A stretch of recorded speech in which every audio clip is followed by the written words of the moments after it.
Capítulo 16. La Biblia y la Revolución Francesa.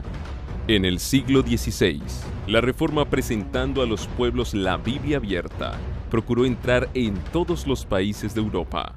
Algunas naciones le dieron la bienvenida como a mensajera del cielo. En otros países, el papado consiguió hasta cierto punto cerrarle la entrada, y la luz del conocimiento de la Biblia, con sus influencias ennoblecedoras, quedó excluida casi por completo. Hubo un país donde, aunque la luz logró penetrar, las tinieblas no permitieron apreciarla.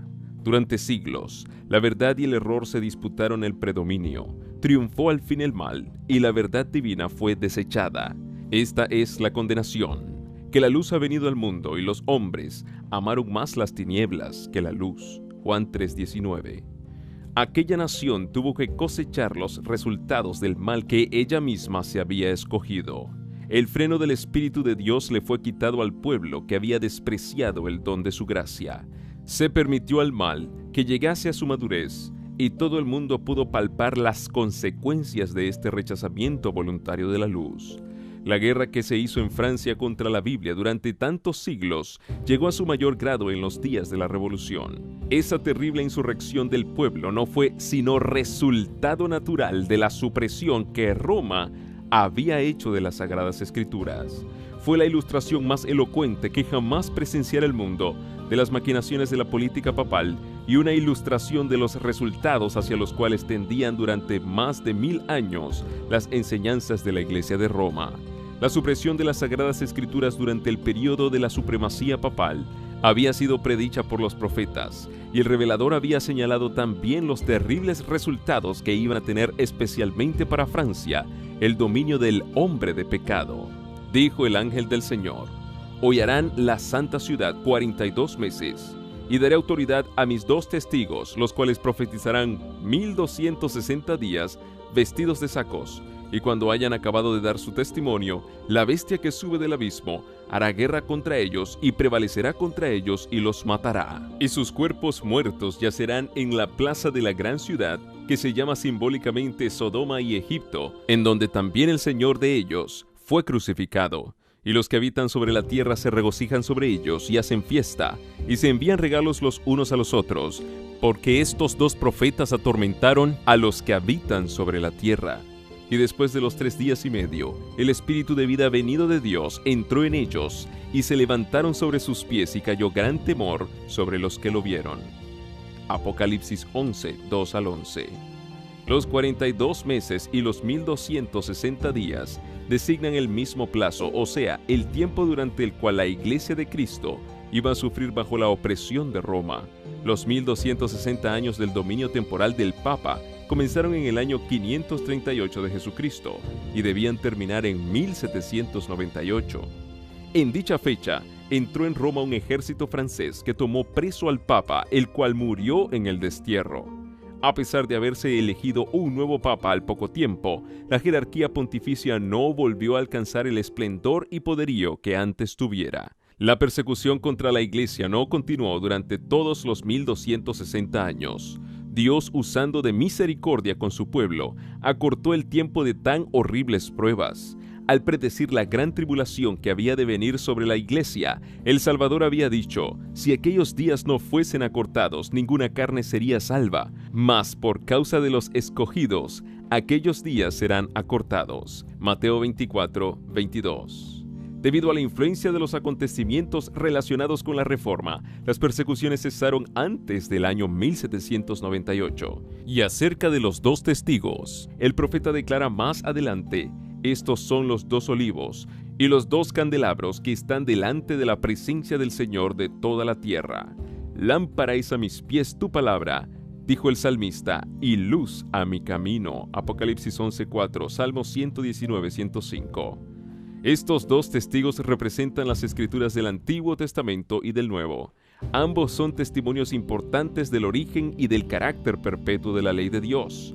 Ambos testifican también acerca del plan de salvación. Los símbolos, los sacrificios y las profecías del Antiguo Testamento se refieren a un Salvador que había de venir. Y los evangelios y las epístolas del Nuevo Testamento hablan de un Salvador que vino tal como fuera predicho por los símbolos y la profecía. los cuales profetizarán 1260 días, vestidos de sacos. Durante la mayor parte de dicho periodo, los testigos de Dios permanecieron en obscuridad. El poder papal procuró ocultarle al pueblo la palabra de verdad y poner ante él testigos falsos que contradijeran su testimonio.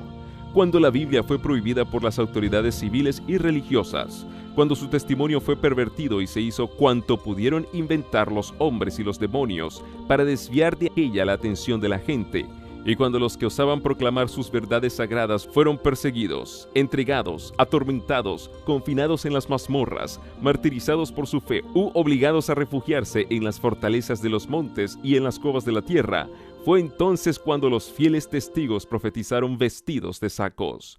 No obstante, siguieron dando su testimonio durante todo el período de 1260 años. Aún en los tiempos más sombríos, hubo hombres fieles que amaron la palabra de Dios y se manifestaron celosos por defender su honor. A estos fieles siervos de Dios les fueron dados poder, sabiduría y autoridad para que divulgasen la verdad durante todo este período. Y si alguno procura dañarlos, fuego procede de sus bocas y devora a sus enemigos. Y si alguno procurare dañarlos, es menester que de esta manera sea muerto. Apocalipsis 11:5. Los hombres no pueden pisotear impunemente la palabra de Dios. El significado de tan terrible sentencia resalta en el último capítulo del Apocalipsis. Yo protesto a cualquiera que oye las palabras de la profecía de este libro. Si alguno añadiere a estas cosas, Dios pondrá sobre él las plagas que están escritas en este libro. Y si alguno quitare de las palabras del libro de esta profecía, Dios quitará su parte del libro de la vida y de la santa ciudad y de las cosas que están escritas en este libro. Apocalipsis 22, 18 y 19.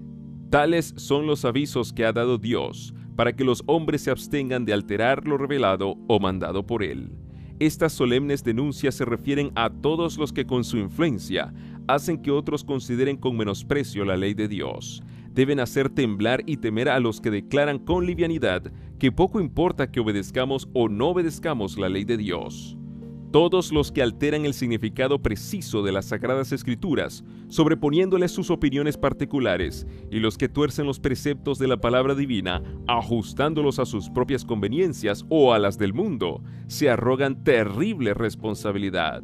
La palabra escrita, la ley de Dios, medirá el carácter de cada individuo y condenará a todo el que fuera hallado falto por esta prueba infalible. Y cuando estén acabando de dar su testimonio, el periodo en que los dos testigos iban a testificar vestidos de sacos terminó en 1798. Cuando estuviesen por concluir su obra en la oscuridad, les haría la guerra el poder representado por la bestia que sube del abismo. En muchas de las naciones de Europa, los poderes que gobernaban la Iglesia y el Estado habían permanecido bajo el dominio de Satanás por medio del papado, mas aquí se deja ver una nueva manifestación del poder satánico. Con el pretexto de reverenciar las Escrituras, Roma las había mantenido aprisionadas en una lengua desconocida y las había ocultado al pueblo.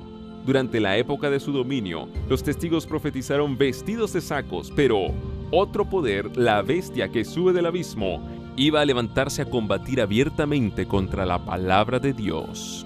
La gran ciudad en cuyas calles son asesinados los testigos y donde yacen sus cuerpos muertos se llama simbólicamente Egipto. De todas las naciones mencionadas en la historia de la Biblia, fue Egipto la que con más osadía negó la existencia del Dios vivo y se opuso a sus mandamientos. Ningún monarca resistió con tanto descaro la autoridad del cielo como el rey de Egipto. Cuando se presentó Moisés ante él para comunicarle el mensaje del Señor, el faraón contestó con arrogancia: ¿Quién es Jehová para que yo oiga su voz y deje ir a Israel? Yo no conozco a Jehová, ni tampoco dejaré ir a Israel. Éxodo 5:2. Esto es ateísmo, y la nación representada por Egipto iba a oponerse de un modo parecido a la voluntad del Dios vivo y a dar pruebas del mismo espíritu de incredulidad y desconfianza. La gran ciudad es también comparada simbólicamente con Sodoma. La corrupción de Sodoma al quebrantar la ley de Dios fue puesta de manifiesto especialmente en la vida disoluta, y este pecado iba a ser también rasgo característico de la nación que cumpliría lo que estaba predicho en este pasaje. En conformidad con lo que dice el profeta, Se iba a ver en aquel tiempo, poco antes del año 1798, que un poder de origen y carácter satánicos se levantaría para hacer guerra a la Biblia, y en la tierra, en que de aquella manera iban a verse obligados a callar los dos testigos de Dios, se manifestarían el ateísmo del faraón y la disolución de Sodoma. Esta profecía se cumplió de un modo muy preciso y sorprendente en la historia de Francia. Durante la Revolución, en 1793, el mundo oyó por primera vez a toda una asamblea de hombres nacidos y educados en la civilización que se habían arrogado el derecho de gobernar a una de las más admirables naciones europeas, levantar unánime voz para negar la verdad más solemne para las almas y renunciar de común acuerdo a la fe y a la adoración que se deben tributar a la deidad. Francia ha sido la única nación del mundo acerca de la cual consta en forma auténtica que fue una nación erguida en rebelión contra el autor del universo. Muchos blasfemos, muchos infieles hay y seguirá viéndolos en Inglaterra, Alemania, España y otras partes. Pero Francia es la única nación en la historia del mundo que por decreto de su Asamblea Legislativa declaró que no hay Dios, cosa que regocijó a todos los habitantes de la capital, y entre una gran mayoría de otros pueblos cantaron y bailaron hombres y mujeres al aceptar el manifiesto. Francia presentó también la característica que más distinguió a Sodoma. Durante la Revolución manifestóse una condición moral tan degradada y corrompida que puede compararse con la que acarreó la destrucción de las ciudades de la llanura. Y el historiador presenta juntos el ateísmo y la prostitución de Francia, tal como nos lo da la profecía, íntimamente relacionada con estas leyes que afectan la religión.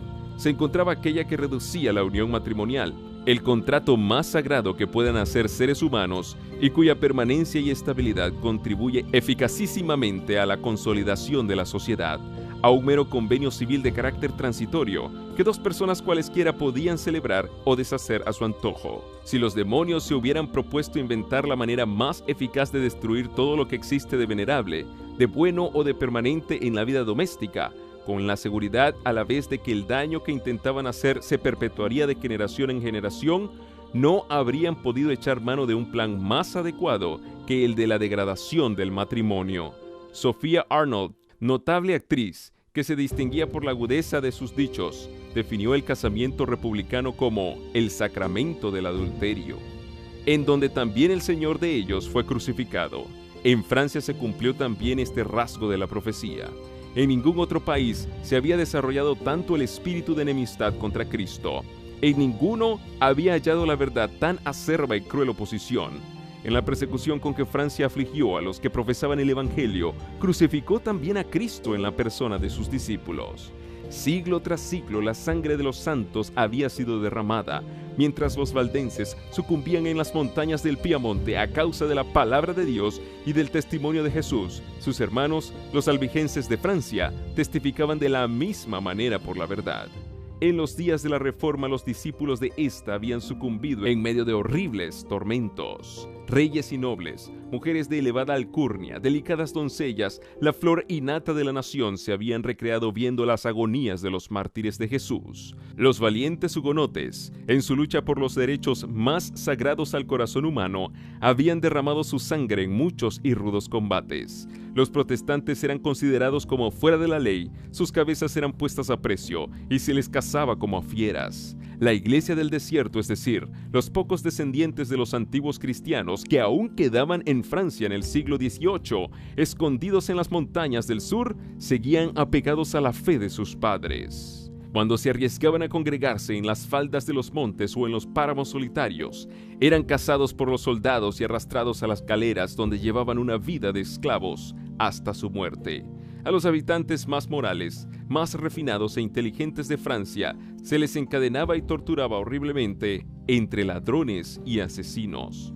Otros, tratados con más misericordia, eran muertos a sangre fría y a balazos, mientras que indefensos oraban de rodillas. Centenares de ancianos, de mujeres indefensas y de niños inocentes eran dejados muertos en el mismo lugar donde se habían reunido para celebrar su culto. Al recorrer la falda del monte o el bosque para acudir al punto en donde solían reunirse, no era raro hallar a cada trecho cadáveres que maculaban la hierba o que colgaban de los árboles. Su país, asolado por la espada, el hacha y la hoguera, se había convertido en vasto y sombrío yermo.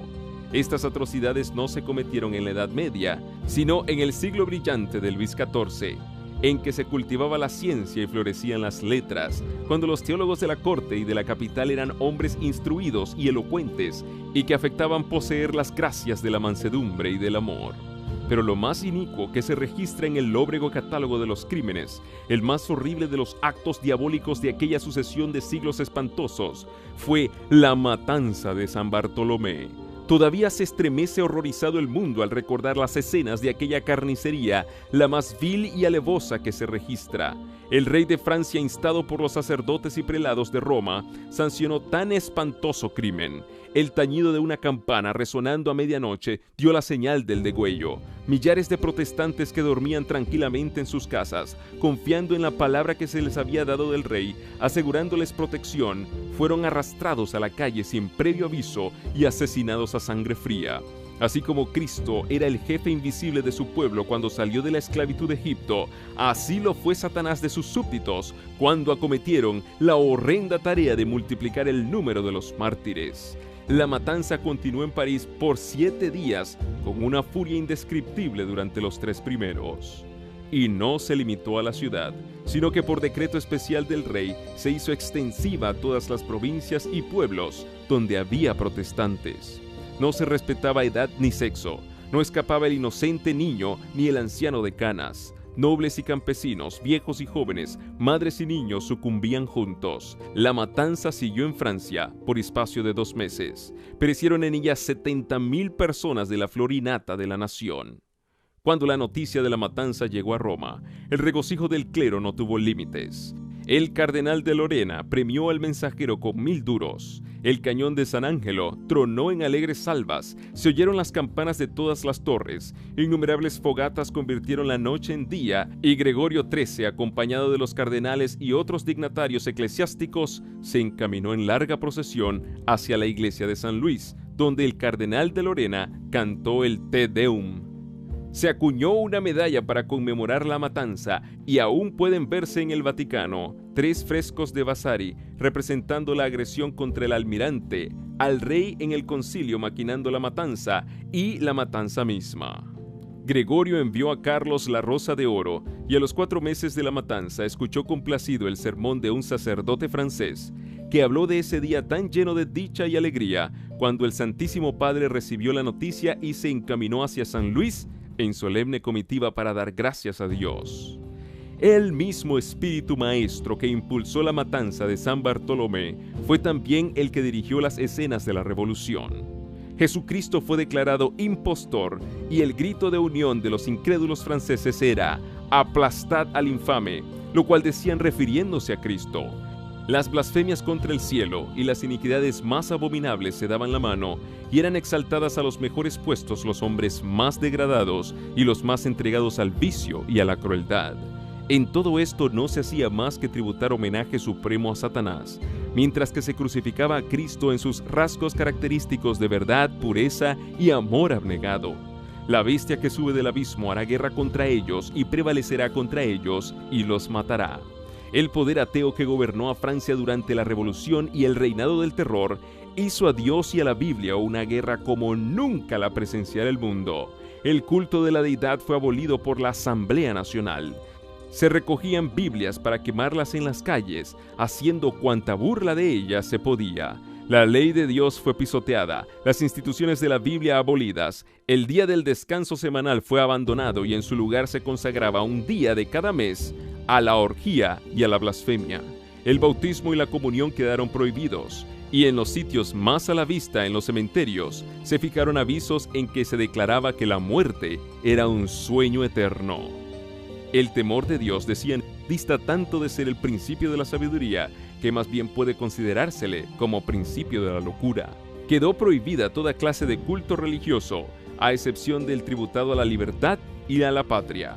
El obispo constitucional de París fue empujado a desempeñar el papel más importante en la farsa más desvergonzada que jamás fuera llevada a cabo ante una representación nacional.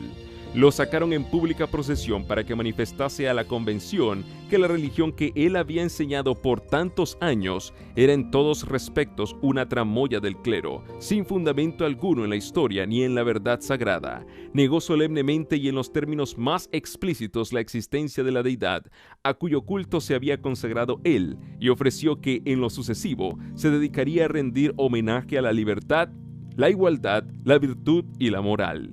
Colocó luego sobre una mesa sus ornamentos episcopales y recibió un abrazo fraternal del presidente de la convención. Varios sacerdotes apóstatas imitaron el ejemplo del prelado, y los que habitan sobre la tierra se regocijan sobre ellos y hacen fiesta y se envían regalos los unos a los otros, porque estos dos profetas atormentaron a los que habitan sobre la tierra.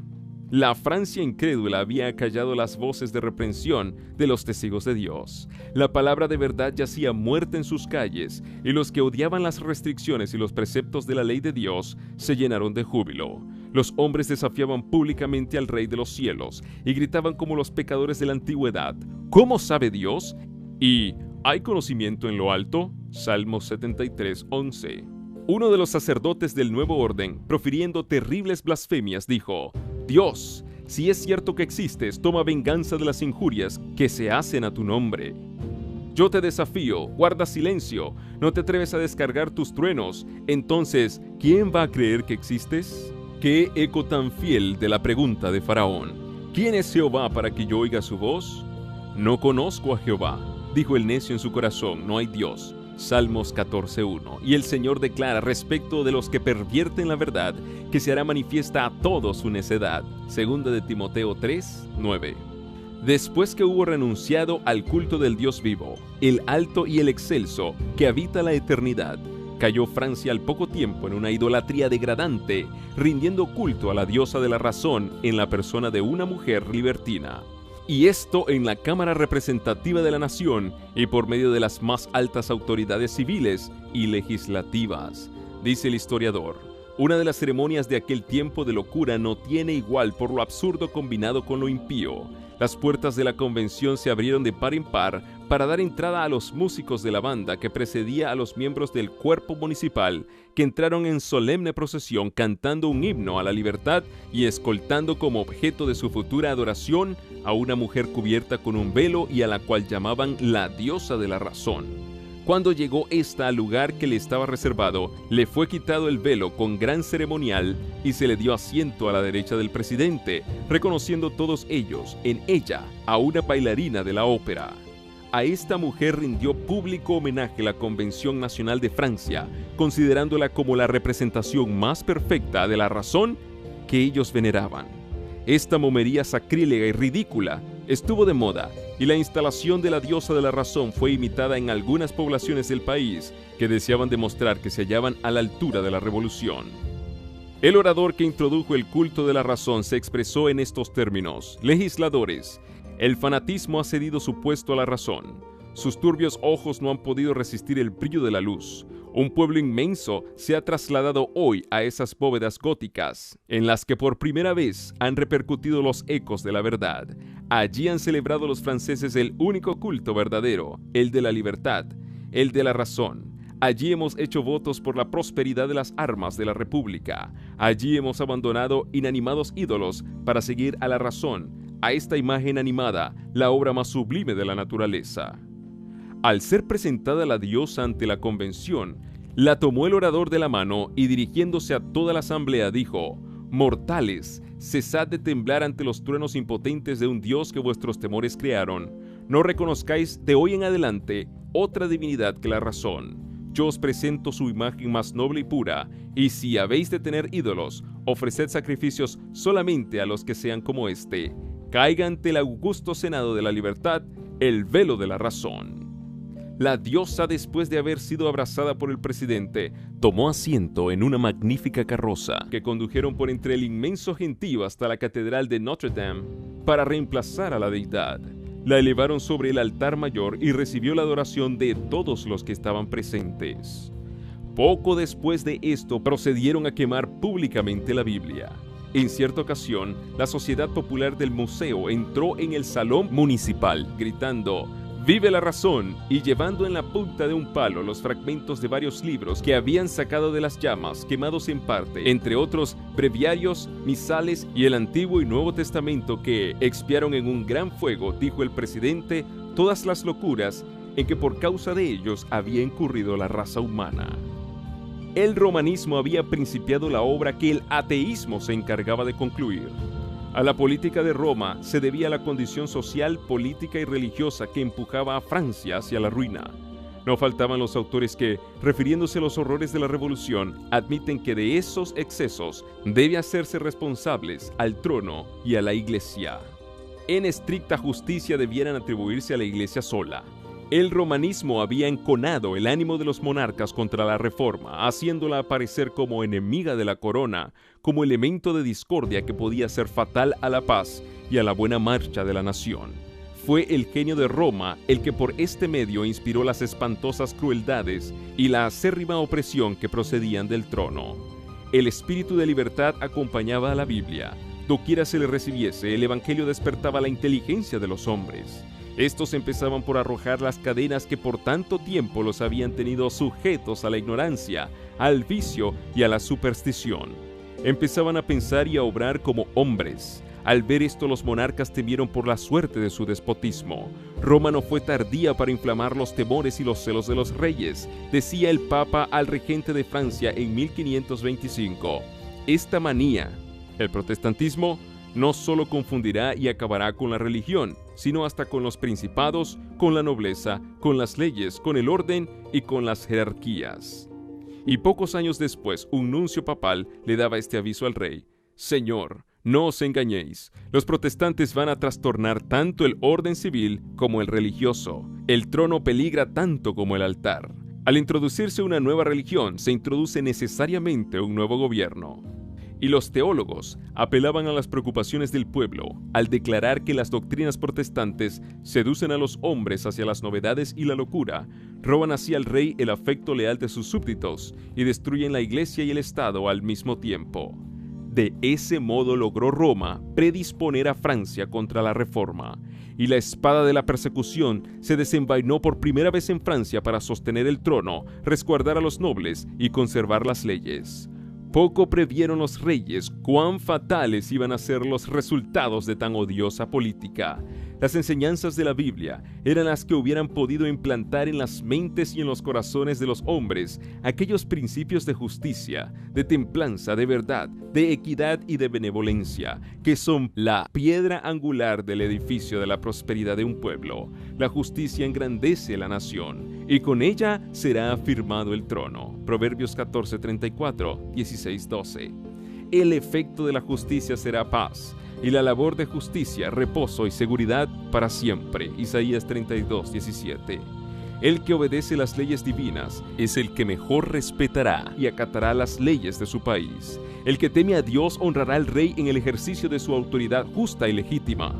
Pero por desgracia Francia prohibió la Biblia y desterró a sus discípulos. Siglo tras siglo hubo hombres de principios e integridad, de gran inteligencia y de fuerza moral, que tuvieron valor para confesar sus convicciones y fe suficiente para sufrir por la verdad. Siglo tras siglo estos hombres penaron como esclavos en las galeras y perecieron en la hoguera o los dejaron que se pudrieran en tenebrosas e inmundas mazmorras. Miles y miles se pusieron en salvo huyendo, y esto duró 250 años después de iniciada la Reforma.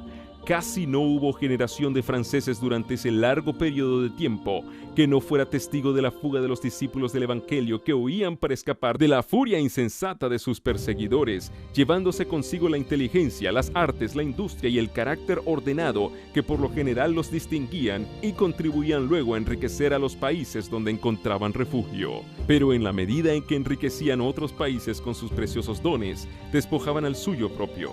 Si hubieran permanecido en Francia todos los que la abandonaron, si por espacio de 300 años la pericia industrial de aquellos hubiera sido empleada en cultivar el suelo de su país, en hacer progresar las manufacturas, si durante estos 300 años el genio creador de los mismos, junto con su poder analítico, hubiera seguido enriqueciendo la literatura y cultivando las ciencias de Francia, si hubiera sido dedicada la sabiduría de tan nobles hijos a dirigir sus asambleas, su valor a pelear sus batallas y su equidad a formular las leyes, y la religión de la Biblia robustecer la inteligencia y dirigir las conciencias del pueblo, ¡qué inmensa gloria no tendría Francia hoy! ¡Qué grande, qué próspero y qué dichoso país no sería! Toda una nación modelo. Pero un fanatismo ciego e inexorable echó de su suelo a todos los que enseñaban la virtud, a los campeones del orden y a los honrados defensores del trono. Dijo a los que hubieran podido dar a su país renombre y gloria: escoged entre la hoguera o el destierro. Al fin la ruina del Estado fue completada. Ya no quedaba en el país conciencia que proscribir, religión que arrastrar a la hoguera, ni patriotismo que desterrar. Todo lo cual dio por resultado la revolución con sus horrores. Con la huida de los hugonotes quedó Francia sumida en general decadencia. Florecientes ciudades manufactureras quedaron arruinadas. Los distritos más fértiles volvieron a quedar baldíos. El entorpecimiento intelectual y el decaimiento de la moralidad sucedieron al notable progreso que antes imperara. París quedó convertido en un vasto asilo. Asegúrase que precisamente antes de estallar la revolución, 200.000 indigentes dependían de los socorros del rey. Únicamente los jesuitas prosperaban en la nación decaída y gobernaban con infame tiranía sobre las iglesias y las escuelas, las cárceles y las galeras. El Evangelio hubiera dado a Francia la solución de estos problemas políticos y sociales que frustraron los propósitos de su clero, de su rey y de sus gobernantes, y arrastraron finalmente a la nación entera a la anarquía y a la ruina. Pero bajo el dominio de Roma, el pueblo había perdido las benditas lecciones de sacrificio y de amor que diera el Salvador. Todos se habían apartado de la práctica de la abnegación en beneficio de los demás. Los ricos no tenían quien los reprendiera por la opresión con que trataban a los pobres, y a estos nadie los aliviaba de su degradación y servidumbre. El egoísmo de los ricos y de los poderosos se hacía más y más manifiesto y avasallador. Por varios siglos el libertinaje y la ambición de los nobles había impuesto a los campesinos extorsiones agotadoras. El rico perjudicaba al pobre y éste odiaba al rico. En muchas provincias sucedía que los nobles eran dueños del suelo y los de las clases trabajadoras simples arrendatarios, y de este modo el pobre estaba a merced del rico y se veía obligado a someterse a sus exorbitantes exigencias. La carga del sostenimiento de la Iglesia y del Estado pesaba sobre los hombros de las clases media y baja del pueblo, las cuales eran recargadas con tributos por las autoridades civiles y por el clero. El placer de los nobles era considerado como ley suprema, y que el labriego y el campesino pereciesen de hambre no era para conmover a sus opresores. En todo momento el pueblo debía velar exclusivamente por los intereses del propietario. Los agricultores llevaban una vida de trabajo duro y continuo y de una miseria sin alivio, y si alguna vez osaban quejarse, se les trataba con insolente desprecio. En los tribunales siempre se fallaba en favor del noble y en contra del campesino. Los jueces aceptaban sin escrúpulo el cohecho. En virtud de este sistema de corrupción universal, cualquier capricho de la aristocracia tenía fuerza de ley. De los impuestos exigidos a la gente común por los magnates seculares y por el clero, no llegaba ni la mitad al tesoro del reino, ni al arca episcopal, pues la mayor parte de lo que cobraban lo gastaban los recaudadores en la disipación y en francachelas. Y los que de esta manera despojaban a sus consúbditos estaban libres de impuestos y con derecho por la ley o por la costumbre a ocupar todos los puestos del gobierno. La clase privilegiada estaba formada por 150.000 personas, y para regalar a esta gente se condenaba a millones de seres a una vida de degradación irremediable. La corte estaba completamente entregada a la lujuria y al libertinaje. El pueblo y sus gobernantes se veían con desconfianza. Se sospechaba de todas las medidas que dictaba el gobierno, porque se le consideraba intrigante y egoísta. Por más de medio siglo antes de la Revolución, ocupó el trono Luis XV, quien aún en aquellos tiempos corrompidos sobresalió en su frivolidad, su indolencia y su lujuria. Al observar aquella depravada y cruel aristocracia y la clase humilde sumergida en la ignorancia y en la miseria, al Estado en plena crisis financiera y al pueblo exasperado, no se necesitaba tener ojo de profeta para ver de antemano una inminente insurrección. A las amonestaciones que le daban sus consejeros solía contestar el rey: «Procurad que todo siga así mientras yo viva. Después de mi muerte, suceda lo que quiera». En vano se le hizo ver la necesidad que había de una reforma. Bien comprendía él el mal estado de las cosas, pero no tenía valor ni poder suficiente para remediarlo. Con acierto describía él la suerte de Francia con su respuesta tan egoísta como indolente: después de mí, el diluvio. Valiéndose Roma de la ambición de los reyes y de las clases dominantes, había ejercido su influencia para sujetar al pueblo en la esclavitud, pues comprendía que de ese modo el Estado se debilitaría y ella podría dominar completamente gobiernos y súbditos. Por su previsora política advirtió que para esclavizar eficazmente a los hombres necesitaba subyugar sus almas y que el medio más seguro para evitar que escapasen de su dominio era convertirlos en seres impropios para la libertad. 1000 veces más terrible que el padecimiento físico que resultó de su política fue la degradación moral que prevaleció en todas partes. Despojado el pueblo de la Biblia y sin más enseñanzas que la del fanatismo y la del egoísmo, quedó sumido en la ignorancia y en la superstición, y tan degradado por los vicios que resultaba incapaz de gobernarse por sí solo. Empero los resultados fueron muy diferentes de lo que Roma había procurado. En vez de que las masas se sujetaran ciegamente a sus dogmas, su obra las volvió incrédulas y revolucionarias. Odiaron al romanismo y al sacerdocio, a los que consideraban cómplices en la opresión. El único Dios que el pueblo conocía era el de Roma, y la enseñanza de esta su única religión, considerando la crueldad y la iniquidad de Roma como fruto legítimo de las enseñanzas de la Biblia, no quería saber nada de estas. Roma había dado a los hombres una idea falsa del carácter de Dios y pervertido sus requerimientos. En consecuencia, al fin, el pueblo rechazó la Biblia y a su autor.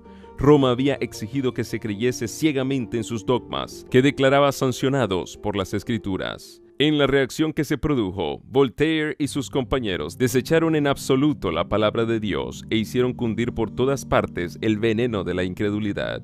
Roma había hollado al pueblo con su pie de hierro, y las masas degradadas y embrutecidas, al sublevarse contra tamaña tiranía, desconocieron toda sujeción. Se enfurecieron al ver que por mucho tiempo habían aceptado tan descarados embustes y rechazaron la verdad juntamente con la mentira, y confundiendo la libertad con el libertinaje, los esclavos del vicio se regocijaron con una libertad imaginaria. Al estallar la revolución, el rey concedió al pueblo que lo representara en la Asamblea Nacional un número de delegados superior al del clero y al de los nobles juntos. Era pues el pueblo dueño de la situación, pero no estaba preparado para hacer uso de su poder con sabiduría y moderación. Ansioso de reparar los agravios que había sufrido, decidió reconstituir la sociedad.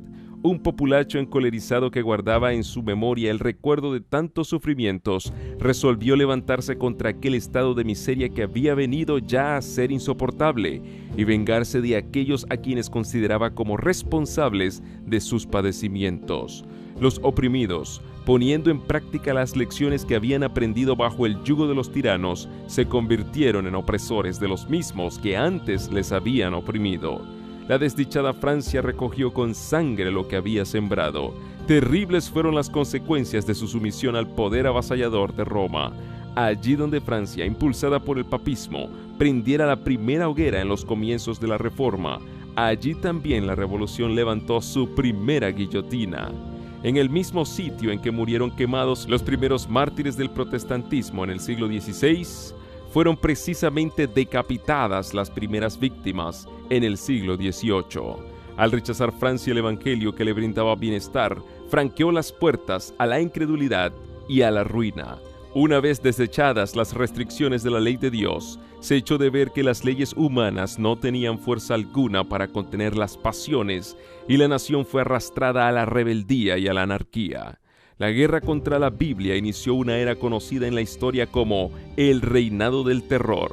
La paz y la dicha fueron desterradas de todos los hogares y de todos los corazones. Nadie tenía la vida segura. El que triunfaba hoy era considerado al día siguiente como sospechoso y le condenaban a muerte. La violencia y la lujuria dominaban sin disputa. El rey, el clero y la nobleza tuvieron que someterse a las atrocidades de un pueblo excitado y frenético. Su sed de venganza subió de punto cuando el rey fue ejecutado, y los mismos que decretaron su muerte le siguieron bien pronto al cadalso. Se resolvió matar a cuantos resultasen sospechosos de ser hostiles a la revolución. Las cárceles se llenaron y hubo en cierta ocasión dentro de sus muros más de 200,000 presos. En las ciudades del reino se registraron crímenes horrorosos. Se levantaba un partido revolucionario contra otro y Francia quedó convertida en inmenso campo de batalla donde las luchas eran inspiradas y dirigidas por las violencias y las pasiones. En París, sucedíanse los tumultos uno a otro y los ciudadanos divididos en diversos partidos no parecían llevar otra mira que el exterminio mutuo, y para agravar más aún la miseria general, la nación entera se vio envuelta en prolongada y devastadora guerra con las mayores potencias de Europa. El país estaba casi en bancarrota, el ejército reclamaba pagos atrasados, los parisenses se morían de hambre, las provincias habían sido puestas a saco por los bandidos, y la civilización casi había desaparecido en la anarquía y la licencia. Harto bien había aprendido el pueblo las lecciones de crueldad y de tormento que con tanta diligencia Roma le enseñara. Al fin había llegado el día de la retribución. Ya no eran los discípulos de Jesús los que eran arrojados a las mazmorras o a la hoguera. Tiempo hacía ya que éstos habían perecido o que se hallaban en el destierro. La despiadada Roma sentía ya el poder mortífero de aquellos a quienes ella había enseñado a deleitarse en la perpetración de crímenes sangrientos. El ejemplo de persecución que había dado el clero de Francia durante varios siglos se volvía contra él con señalado vigor. Los cadalsos se teñían con la sangre de los sacerdotes. Las galeras y las prisiones en donde antes se confinaba a los hugonotes se hallaban ahora llenas de los perseguidores de ellos. Sujetos con cadenas al banquillo del buque y trabajando duramente con los remos, el clero católico romano experimentaba los tormentos que antes con tanta prodigalidad infligiera su iglesia a los mansos herejes. Llegó entonces el día en que el código más bárbaro que jamás se haya conocido fue puesto en vigor por el tribunal más bárbaro que se hubiera visto hasta entonces. Día aquel en que nadie podía saludar a sus vecinos, ni a nadie se le permitía que hiciese oración, so pena de incurrir en el peligro de cometer un crimen digno de muerte, en que los espías acechaban en cada esquina, en que la guillotina no cesaba en su tarea día tras día, en que las cárceles estaban tan llenas de presos que más parecían galeras de esclavos, y en que las acequias corrían al Sena llevando en sus raudales la sangre de las víctimas. Mientras que en París se llevaban cada día al suplicio carros repletos de sentenciados a muerte, los procónsules que eran enviados por el Comité Supremo a los departamentos desplegaban tan espantosa crueldad que ni aún en la misma capital se veía cosa semejante. La cuchilla de la máquina infernal no daba abasto a la tarea de matar gente. Largas filas de cautivos sucumbían bajo descargas graneadas de fusilería. Se abrían intencionalmente boquetes en las barcazas sobrecargadas de cautivos. Lyon se había convertido en desierto. En Arras ni aún se concedía a los presos la cruel misericordia de una muerte rápida. Por toda la ribera del Loira, río abajo desde Saumur al mar, se veían grandes bandadas de cuervos y milanos que devoraban los cadáveres desnudos que yacían unidos en abrazos horrendos y repugnantes. No se hacía cuartel ni a sexo ni a edad. El número de muchachos y doncellas menores de 17 años que fueron asesinados por orden de aquel execrable gobierno se cuenta por centenares. Pequeñuelos arrebatados del regazo de sus madres eran ensartados de pica en pica entre las filas jacobinas. En apenas 10 años perecieron multitudes de seres humanos. Todo esto era del agrado de Satanás. Con este fin había estado trabajando desde hacía muchos siglos. Su política es el engaño desde el principio hasta el fin, y su firme intento es acarrear a los hombres dolor y miseria, desfigurar y corromper la obra de Dios, estorbar sus planes divinos de benevolencia y amor, y de esta manera contristar al cielo. Confunde con sus artimañas las mentes de los hombres y hace que éstos achaquen a Dios la obra diabólica, como si toda esta miseria fuera resultado de los planes del Creador.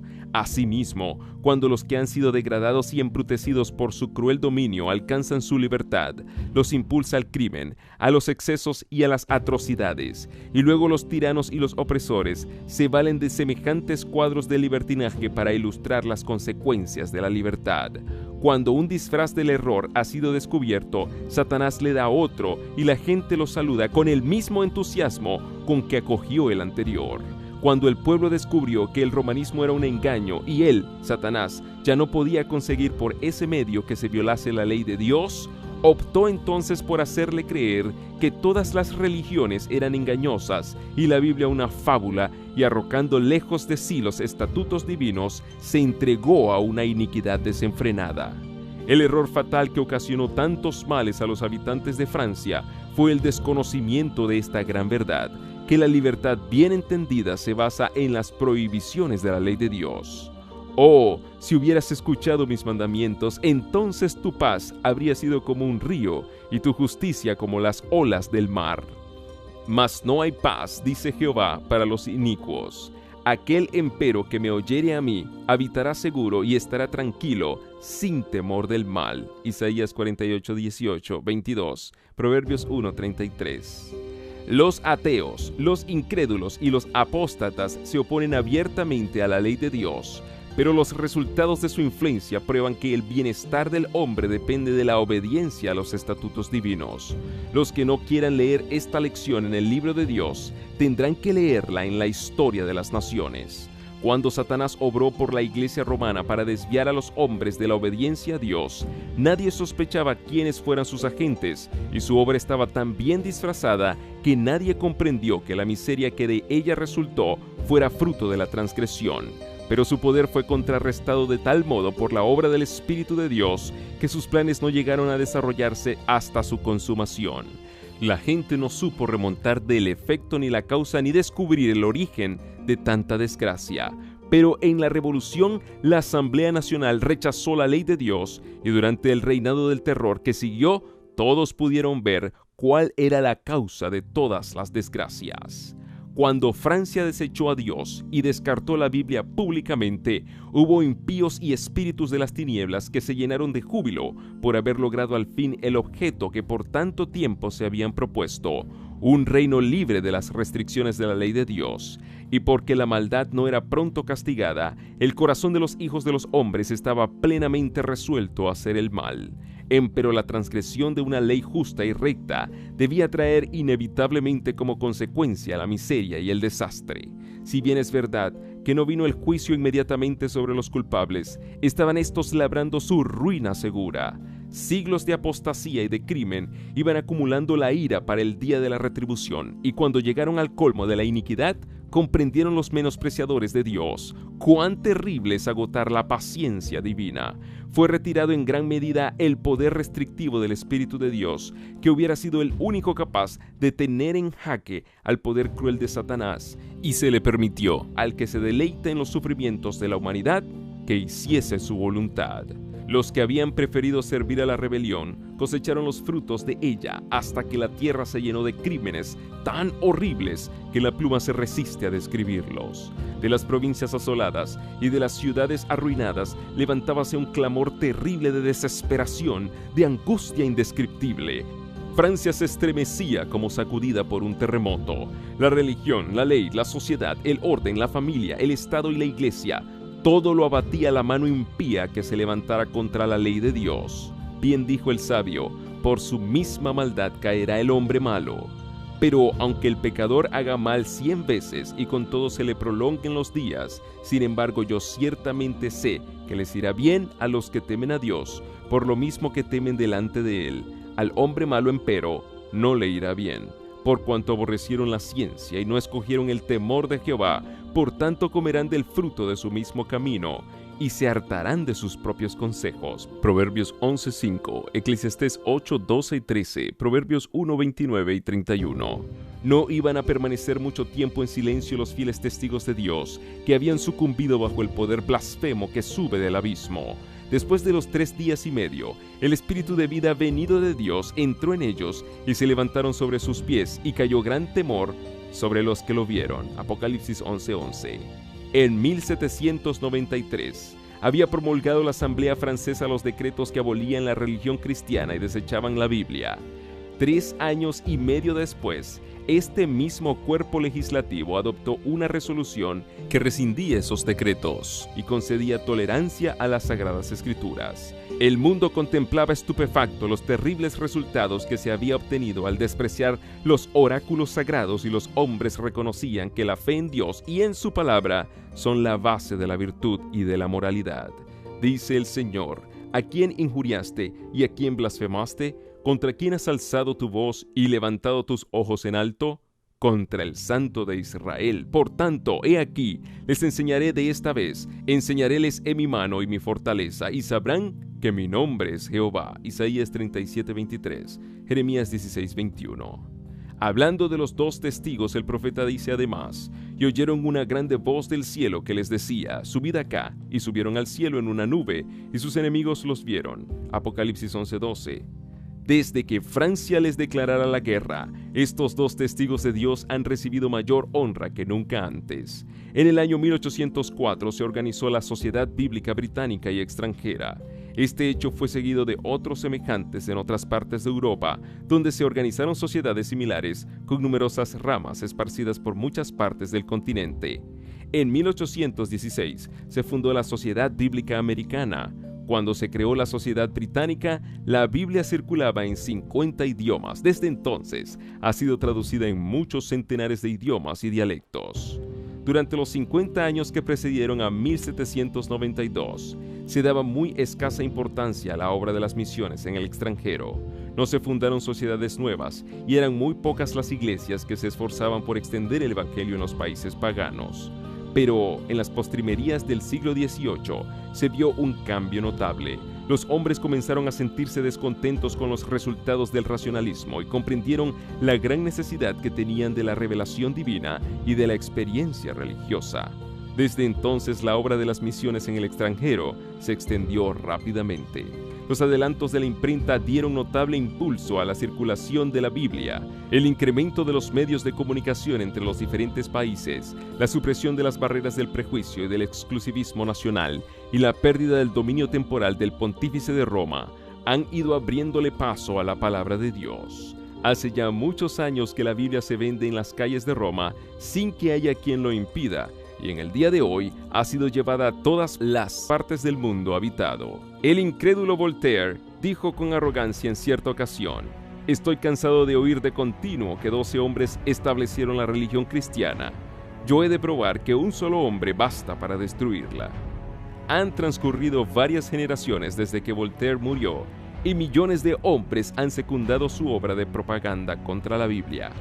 Pero lejos de agotarse la circulación del precioso libro, allí donde había 100 ejemplares en tiempo de Voltaire, hay 10.000 hoy día, por no decir 100.000.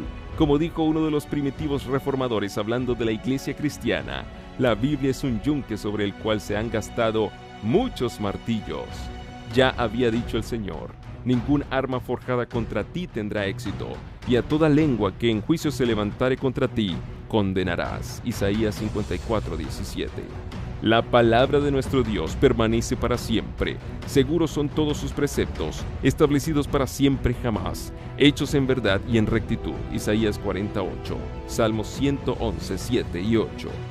Lo que fuere edificado sobre la autoridad de los hombres será derribado, mas lo que fuere sobre la roca inamovible de la palabra de Dios permanecerá para siempre.